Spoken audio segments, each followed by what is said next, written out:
वर्तमान श्रीयुक्त माधवानंद प्रधान को अवधारणा करेंगे और लक्ष्मीधर स्वाई पुरी सदर शाखा संकीर्तन महासंघर सभापति महोदय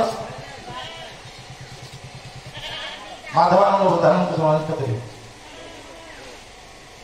या सहित मानपत्र अच्छी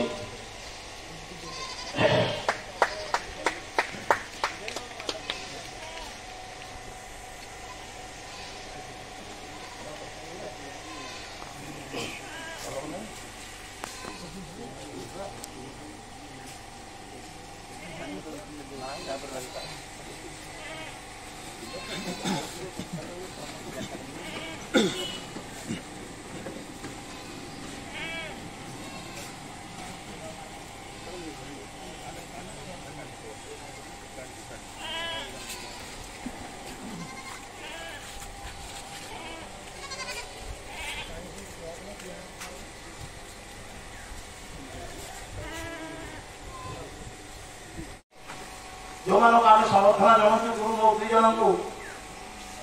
स्वतंत्र एक मानपत्र प्रस्तुत करभूषण सांस्कृतिक कला छात्र संघाटन ओडिशा मुख्य कार्यालय श्री श्री सालेश्वर पीठ गोड़ीमाल पोस्ट हरिपुर भाया विपिन जिला पुरी भारतीय गायक सम्राट गायक बाणीभूषण प्रज्ञामात्र विपिन गौरव ओडिशा संकीर्तन गुरु श्रीयुक्त नरेन्द्र पाठशाही 77तम जयंती उत्सव तारीख 22/7/25 मंगलवार स्थान माँ जागेश्वरी और श्री श्री दल महावीर पवित्र पीठ दलभानपुर पोस्ट भानपुर पुरी नाम श्रीयुक्त माधवानंद प्रधान ग्राम बांग्रेश्वर मेलक पोस्ट भानपुर जिला पुरी गायक और गायक गुरु महनीय दैत्येशु नैसर्गिक कलाशक्तिर अधिकारी भाव आपण अनन्य अमलान असाधारण आपण दीर्घ अध्यवसाय उत्कृष्ट साधना वृत्तिप्रति आंतरिकता और निरवच्छिन्न संपृक्ति और अतुलनीय दक्षता आपको आज सर्वजनादृत और सर्वप्रतिष्ठित ओडिशार जातिरतम ऐतिह्य आध्यात्मिक संकीर्तनशील श्री हरिनाम संकीर्तन संप्रदायर आपण जन स्वतंत्र सेवक अटंती दीर्घ दिन धरी उक्त सांस्कृतिक परंपरा को बचाई रखी ओडिशार बहुजन प्रशंसित हो पारिछंती मनीष जीवन शेष पर्यायर पाद दे आदर मृतक और कर्ताल को छाड़ी नांती बहु शिष्य और प्रशिक्षक को संप्रदाय सहित नियोजित कर मान्यवर ओडिशा सरकार को लोककला भित्तिक योजना आपण पंजीकृत हो गौरवपूर्ण अध्याय सृष्टि जीवन में बहु झड़झट आसी संकीर्तन मार्ग केवे पश्चातपद होना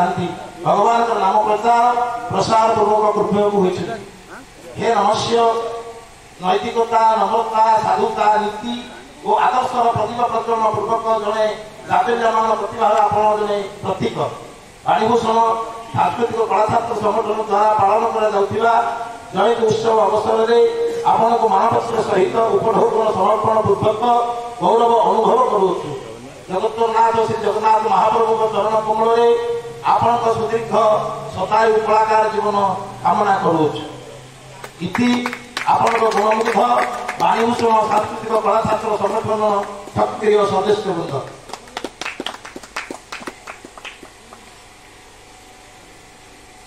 सब यह लिखाई आउ भाई को मान दे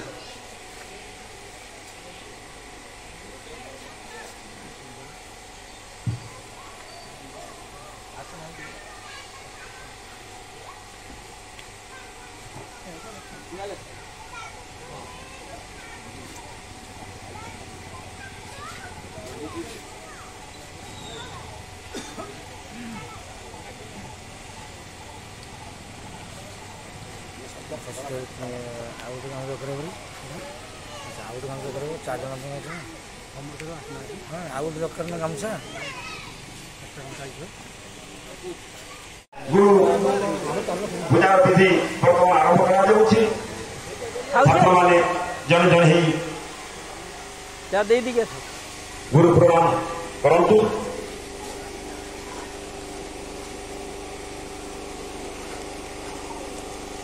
से जड़े एमती एक पश्चात भाग में अच्छा पश्चिम पटे ये ग्राम प्रतिष्ठित ठाकुर गौर महावीर बजरंग बली हनुमान महावीर चरण में अनंत कोटि भूमिष्ठ प्रणाम जनाऊँगी। आज ये सभा को जो मैंने मानन कर समस्त अतिथिवृंद वयोज्येष्ठ गुरुजन ब्राह्मण सामंत एवं पंडित मान मोर भूमिष्ठ प्रणाम। समस्त शिष्य प्रशिष्य एवं सहयोगी समधर्मी मोर समसामयिक व्यक्ति मान शुभेच्छा ज्ञापन करुचे। मो जीवन कहले जने नाट्यकार नाटक देखिपार तथापि 2 मिनिट भितर मु संक्षिप्त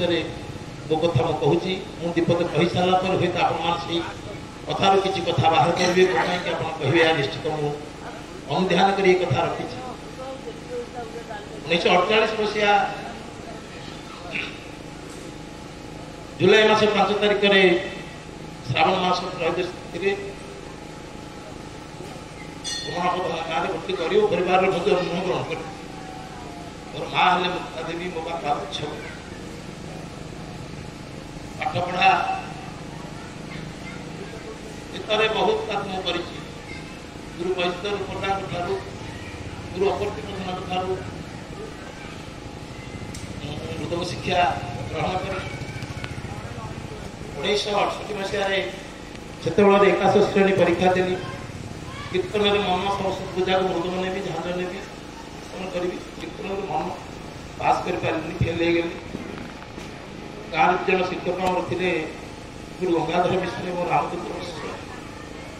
बापा कहले प्रेरणा देले मत साहय कले द्वितीय थर परीक्षा देली परीक्षा सप्लीमेंटारी परीक्षा उत्तीर्ण 3 वर्ष नुआ स्कूल पाठ पढ़ेली मागणार गाँव में चतुर्थ खोला तार भर चाकरी आसला सेंट्रल सिक्यूरीटी फोर्स जॉइन कलापर हैदराबाद ट्रेनिंग सारी कलिकता गली कलिकतार मैसूर आस्थान बीकानेर गोता स्टील प्लांट इत्यादि हमें मान चाकरी से बुली बुली शेष में पोस्टिंग करागला जादवपुर कलिकतार जादवपुर एक प्रसिद्ध जगह गोटे यूनिवर्सिटी अच्छी कॉलेज अच्छी हाई स्कूल सब अच्छी जादवपुर नेशनल इन्स्ट्रुमेंट सब या बंधुक जिते कार्यक्रम सब सरकार सरकारी योजना से मत दिगला पिला भाव में काम करता बेले मोर बह कार्य संपूर्ण है 1977 मसीहा नवेम्बर 17 तारिख प्रथमाष्टमी दिन एक हाथ झील गौरी सहित मोर बह कार्य समापन है 75 मसीह मोर बदली है फर्टिलाइजर सेठार विभिन्न कथा पिला नहीं रखी स्त्री को सान भाई मैंने स्त्री सान भाई समस्त रही सरकार घर पाई सुंदर घर पाई 10 गोटे मोर आज आप घर तैयार कथा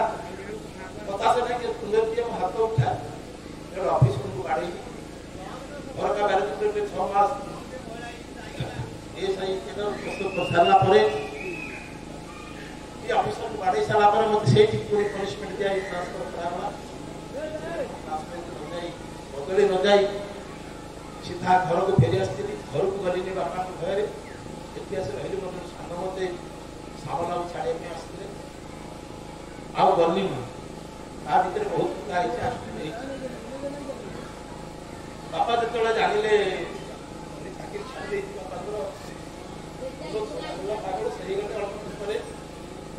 से अपमृत्यु शिकार हेले भाई बड़ बड़ भाई महेंद्र से अकाल वियोग तार प्राण हरला मुझे सात भाई वीरेन्द्र चाषबास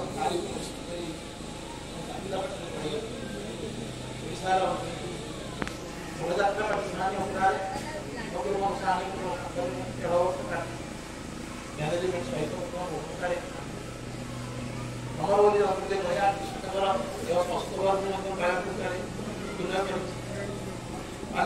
बाबा